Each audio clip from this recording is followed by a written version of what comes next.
We will be performing hip internal rotation PAILs-RAILs from an alternate setup here. So for a lot of times people in the 90-90 position, training the internal rotation, which would be driving my foot into the ground, and then my rails contract, we're trying to lift my foot off the ground.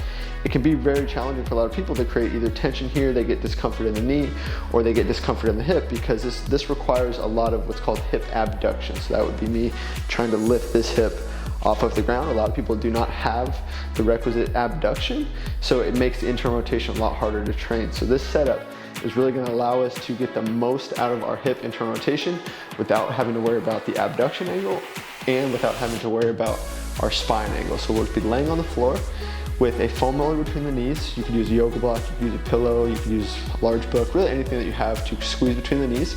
And then we're gonna set up a stool, but you could use a box, use a bench, you could use your coffee table, really something that takes us into or near our passive end range of hip internal rotation.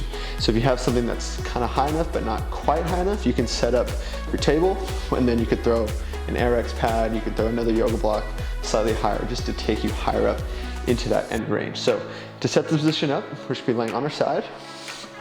You're gonna have your knees at 90 with your feet roughly right into the box or the bench that you're using, because then you're gonna squeeze here, and then we're gonna elevate this foot onto the surface that we're training with. So I'd be in this position here, foot elevated, squeezing the block, squeezing a yoga block or a foam roller, whatever I'm using. I have a good 90-degree, roughly 90-degree angle of my hips, roughly 90-degree angle of my knees. From there, I'm just gonna make sure my torso is straight ahead, and then I'm just gonna take a breath in, create a full body contraction, and then my PAILs contraction would be pressing my foot down into the box or the bench that I'm using. I'm maintaining this squeeze in the knees here, and I'm creating tension in my PAILs contraction, trying to drive down. I will build up that contraction for the first 10 seconds, and then I will maintain that max contraction for another 10 seconds.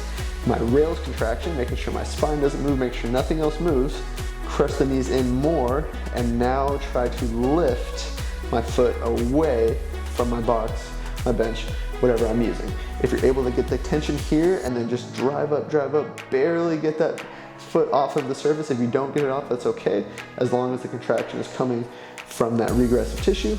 You would hold max effort 15 seconds, and then you can relax into that stretch.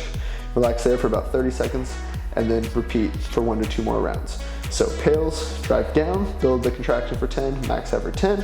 Rails, crush the knee into the foam roller, into the block. Try to lift that foot.